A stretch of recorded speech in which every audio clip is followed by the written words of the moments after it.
I never want it to come off as me being ungrateful for the opportunities I have. I can also be having the greatest time and simultaneously wishing people would stop sending me death threats. Right. Every time that a celebrity gets like one DM that says KYS, they're like, I'm getting death threats. Someone save me, but not a prince.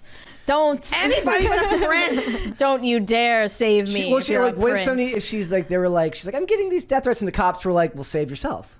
Like, yeah, you're a girl boss, aren't you? I saw that interview. Save yourself. You'll be fine. Bankrupt. Evita's producers have just crawled into Chapter 11, $12 million in the red, and their court brief flat out points a finger at Rachel Zegler for detonating the box office. Zegler has been labeled a PR nightmare, and we can see why. The Walt Disney Company seems to be trying to keep her totally hidden, as we haven't seen any interviews regarding Snow White since the controversies surfaced. Of course, people now are just waiting for her next slip-up. What other outrageous thing will she say? But I have a suspicion that Zegler is getting some serious brainwashing media training, so she can keep saying the same things. Imagine rehearsing under blazing marquee lights, only to wake up to a federal docket labeled Bankruptcy Blitz the next morning.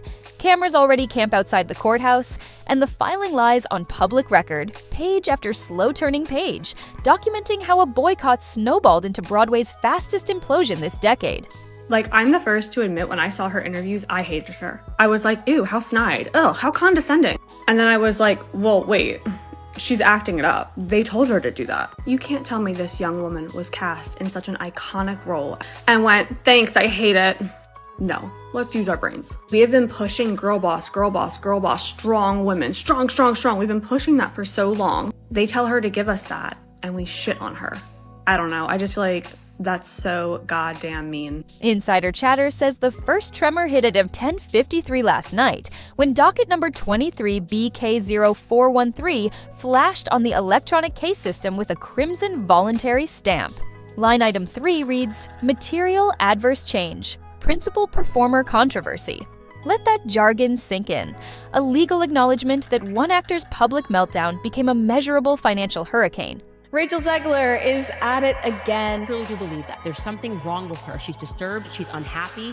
I have learned the hard way that we have to be fearless and loud in order to be heard, and to prepare for the backlash that occasionally comes with that outspokenness. The reality is she's just not stable, like the majority of people out there. They're just not stable human beings. I think people will just do anything to not acknowledge that respect is earned and not just given to you in life. Before you decide whether that clause is real or PR camouflage, stay with me. Creditor names about to surface read like an all-star roster of billionaire hobbyists, hedge-fund daredevils, and one retired quarterback who apparently wanted theater cred to match his Super Bowl. Rings money first, emotions later. A leaked spreadsheet marked confidential bleeds neon highlighter across dense columns. Weekly operating burn, $93,000. Running refund liability, $2.4 million. Projected shortfall if the show limped to Labor Day, north of $7 million. Picture a fourth quarter scoreboard where the home team trails by 3 touchdowns and the clock stopped ticking 5 minutes ago. What is it like for you now having all of this? I think it's a lot of pressure, right? It's definitely a lot of pressure, but I surround very good people who keep me grounded and try to just stay as true to myself as I possibly can. One fan on X summed it up perfectly. Bro, that box office line looks like GameStop in reverse. Another tweet plastered a sinking yacht meme under the caption, Refund maiden voyage. Boat halfway submerged, life vests floating lonely. Meanwhile, you can almost smell espresso and panic inside a glass-walled office where 3 flagship investors launched an emergency Zoom at 0700. Screenshot leaks show Wall Street legends wearing hoodies and eye bags, framed behind a PowerPoint slide titled Project Salvage. Someone circled a single bullet. Explore litigation against lead talent for brand sabotage. Microphones muted, caffeine levels infinite, and rumors swirl that one Silicon Valley billionaire slammed a desk so hard his webcam bounced. The partner in crime and one of the most entitled. I deserve to be paid for every hour that it is streamed online. Toxic. I'm a narcissist. Man-hating. She's not going to be safe for the prince. Nasty. The last part, her words. Who single-handedly actually annoyed everyone so bad they skipped this mess. Well played. The screen grab cuts off just above the name, leaving only a blurry silver watch and an angry fist. Were you in that room? Would you sue the star who torpedoed your Broadway bragging rights? Or would you chalk it up to market risk and pivot to crypto? Scroll further into the bankruptcy petition, and you hit a creditor matrix longer than a fantasy league. Draft: lighting company owed $97,000. Wardrobe vendor, $72,000. VIP ticket broker, $109,000 with interest. The line that truly shocks: payroll arrears, 3 weeks. Translation: the ushers, costume fitters, and pit musicians may not see a paycheck this Friday. By dawn, stagehands had already posted a TikTok from a darkened backstage corridor. Phone light flickers across abandoned props while a weary voice mutters, "We rehearsed for what?" Comment sections lit up, "Strike incoming? Burn it down." I'll buy those set pieces on eBay. Would you still see the show? If tickets dropped to $5? Rachel, what's it like to be in a movie with Helen Mirren and Lucy Liu? It's great. Okay? It's great. I'm honored. I don't know why I sound so angry right now. I'm honored. Am I a psychopath? No, I've been getting a lot of questions about how do I feel? I feel amazing. We start kind of soon and I'm just like... Across town, producers are drafting what insiders nicknamed the Blame Game Bulletin. A junior PR rep leaked the header, "Unforeseen publicity crisis tied to principal performer." Right below sits a sticky note, yellow, jagged edge, blue ink, that reads Plan B, insurance claim. The catch: the policy apparently excludes talent misconduct. If that clause sticks, the payout jumps from Hollywood dream to courtroom mirage faster than you can say force majeure. A Slack screenshot shows one executive tossing up a giant red denied stamp GIF, complete with sad trombone audio. Rachel Zegler is not waiting to be the passive headline. Leaks claim she hired heavyweight bankruptcy litigator Max Firewall. Ferraro, whose hourly fee eclipses the show's gross on a slow Tuesday.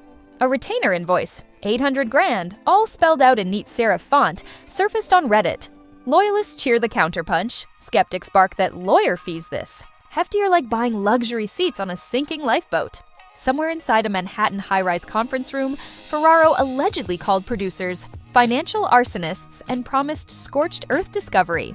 Video is gonna get taken out of context, and I know that at this point I can't really stop people from doing that because that's what my whole existence on the internet is just me being taken out of context and stuff. A muffled recording of that Zoom floats online, voice filter warped but unmistakably brash. Listen close and you catch a sarcastic chuckle when he says, "See you at deposition, gentlemen." Real or AI spoof? Decide after the next paragraph. Fans have not picked a single enemy. Overnight, a Change.org petition titled "Save the Crew, Not the Show" rocketed past 75,000 signatures. Subheader: Pay workers first, argue later. Even DraftKings smelled drama money, opening a novelty line, odds on Evita reopening by Christmas. Sports talk radio devoured the bet slip like halftime stats, and one host quipped, "This has more twists than an overtime shootout." You, sitting there, just pictured the line jumping every time Rachel's name trends, didn't you? Chaos invites opportunists. An anonymous creditor group, rumored to include that retired quarterback, offered to scoop up production assets for pennies on the dollar, rebrand the musical as Evita Reloaded, and swap in an AI de-aged diva streaming straight from hologram projectors. Unreal? Maybe, but a streaming giant, you know the one with the big red N, circles film rights for a docuseries tentatively titled Curtain Crash. Unverified term sheets leak, 3 episodes, 7 interview chairs, 1 non-negotiable condition, Rachel's. Exclusive tell-all participation. The producers, ironically, must court the very performer they blame to salvage residual value from the wreckage. Business school case study in the making. I can't believe it. I very much had no interest in seeing Rachel Zegler in any movies heading into this. And watching this made me forget that I really don't like her as an actress. Back on 46th Street, a hastily printed bankruptcy notice flutters on the locked theater doors. A bartender from the Horseshoe Bar snaps a photo. Empty marquee bulbs, reflection of police barricades, lonely puddles of city rain neon. Caption, end scene. 2 steps away, union reps huddle under umbrellas, drafting a picket schedule. A stage manager whispers into a lapel mic, "If paychecks bounce, we walk by noon." All while camera crews pan across life-size posters of Rachel and Evita regalia, now sporting improvised posted graffiti reading "Cancelled Queen" and "Boycott Boomerang." Just before lunch, the bankruptcy judge signed an interim order allowing producers to dip into a debtor-in-possession loan. $10 million, cash infusion, interest rate north of 15%. Think payday loan on Broadway scale. Court transcript. Line 28 includes this gem. The debtor asserts ticket sales may rebound should public sentiment shift. The judge leans forward and asks, "On what basis?" Silence thicker than winter coat linings followed. That pause is now a reaction meme. A black and white still of the judge's skeptical face captioned, "When your plan is vibes." Mid-afternoon, sports betting algorithms noticed an eerie correlation. Every uptick in boycott hashtag traffic triggered a half-point movement in the reopen by Christmas odds. Male viewers feeding those numbers, you know who you are. Analysts. In Discord compiled heat map graphs that look like classic candlestick charts, labeling each boycott surge as a red candle of doom. One comment nailed the mood. Feels like shorting a meme stock, only the popcorn comes with orchestra seating.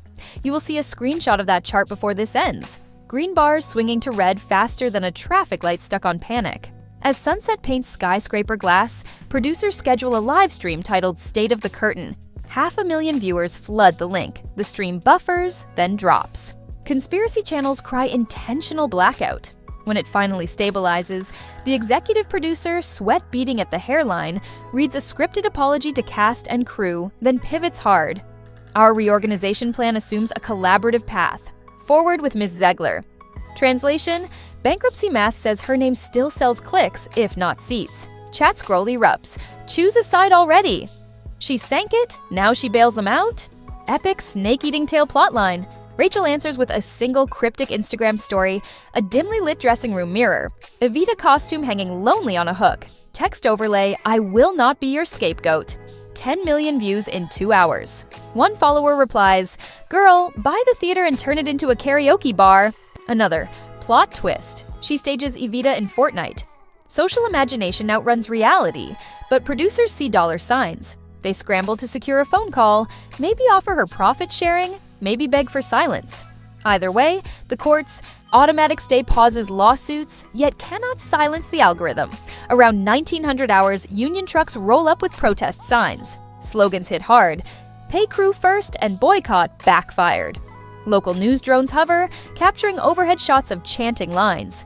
You glance at your screen and wonder, would dropping a $20 super chat during a live-streamed picket feel like buying moral stock in an uncertain market? The commentator next to the drone feed calls it Occupy Orchestra Pit. As night deepens, digital forensics teams dissect that alleged Zoom audio where Ferraro labeled producers arsonists. One analyst swears the voice print matches the attorney's CNBC interview from 2 years ago, while a rival expert claims pitch-shifting artifacts scream deepfake.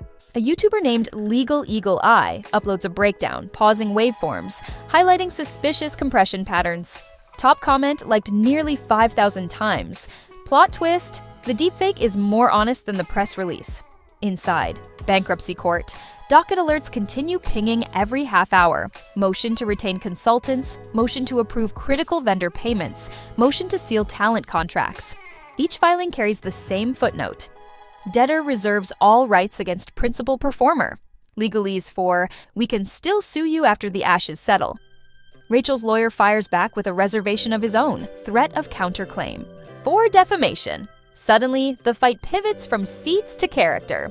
Imagine being the bankruptcy judge refereeing that slugfest. Would you reach for popcorn or aspirin? Near midnight, anonymous sources leak a draft insurance denial letter. Key phrase: claims arising from intentional conduct or reputational. Damage are excluded from coverage. Translation: the safety net producers counted on has holes big enough to swallow their balance sheet. Somebody scrawled "game over" across the top in blue Sharpie, snapped a photo, and DM'd it to every gossip blogger within range. The denial gif from earlier makes a comeback, looping across timelines like an unstoppable tumbleweed. When the clock creeps past 1, an unexpected hero emerges, a grassroots fan collective. Yes, many of the same guys who powered the original boycott, launches a GoFundMe for stagehands. Tagline: keep the lights on. Donations spike. 5,000. In 10 minutes, 15,000 in an hour. Sociologists will study this velocity someday, the same hive mind that starved tickets now feeds the crew. Maybe outrage just needed a new target. Maybe guilt buys better sleep than revenge. Either way, the bankruptcy trustee will have to decide whether private donations interfere with payroll priority rules. Law texts suddenly feel like choose-your-own-adventure novels. A final twist drops at 2:30. A lobbyist leaks that city officials might classify the theater as a historical landmark under emergency provisions, preventing asset liquidation without municipal review. Bureaucracy may slow the auction vultures circling above the set pieces. Could landmark status give Evita Reloaded a chance to rise? Or does it cement the stage as a monument to Broadway hubris? Your guess is as hot as the floodlights still warming the closed marquee. The court filing that started this freefall slides across your screen now. Chapter 11, Voluntary, Debtor in Possession. Scroll down and you see Schedule F, Listing. Refunds as unsecured claims, the people in the cheap seats ranked behind secured lenders in the payout queue. Look at that margin note scrawled in frantic pen. If sentiment shifts, reopen plan. The ink bleeds, maybe someone spilled midnight coffee while scribbling. Sentiment shifts fast online, sometimes in favor of drama queens, sometimes toward the stagehands who sweep the glitter. Which way will this pendulum swing? Comment if bankruptcy is the final curtain or a surprise encore. All allegations remain unconfirmed. This video is for entertainment purposes only.